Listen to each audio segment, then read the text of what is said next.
material witness on an aggravated battery with a handgun, and they believe this might be in retaliation. Of the 3 million square miles in the lower 48 states, only 850,000 fall in the optimal safe zone for high survival rates in the event of a crisis. That's just 28%. You're probably thinking, there's better than a 1 in 4 chance that my bug-out retreat is in a safe zone. But you'd be wrong, because only 14% of the population are in the safe zones now. So your odds are closer to 1 in 7. So maybe you have a 1 in 7 chance. Now how do you find out if you're in a safe zone? Well, by way of introduction, my name is S.K. Eisenbizer. Along my diverse career path, I've used differential military-grade GPS before it went public, beta-tested GIS prototypes, navigated at sea using nothing but the stars, analyzed spatial data, including income, flood zones, and traffic jams. In other words, I'm fascinated with maps and analysis, and I've made it my mission to use my skills and background to find the safe zones, and to teach others to do the same. In my analysis, I've found there are 2 key metrics you need to evaluate. One is your distance from a concentrated, high-density population, such as an urban core. The other measurement is your distance to the nearest compact profile of moderate density, like a small town or village. Alright, now let's start with the urban core. First, how far away from the urban core do you need to be to stay safe? The rule of thumb is simple. Safe is anywhere a hungry person can't walk in 3 days. That's approximately 125 miles. High-density concentrations are a burden on centralized city services in times of crisis, potentially leading to a mass exodus. Next, what about small towns and villages?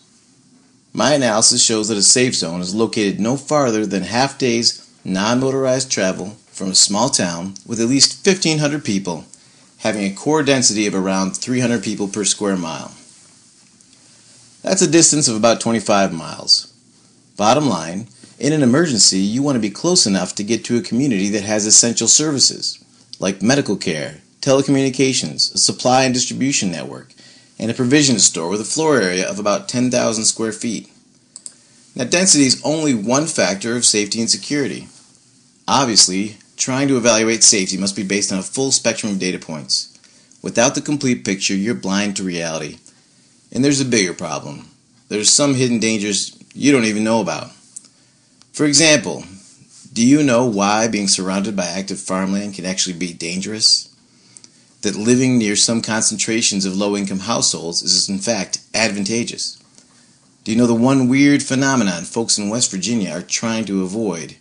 And do you know that there are in fact 11 regional areas within the lower 48 states, and that the border lines for secession have effectively already been drawn?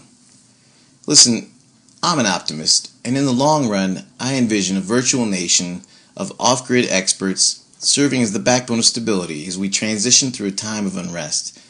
And I want to get information like this into the hands of as many like-minded people as I can.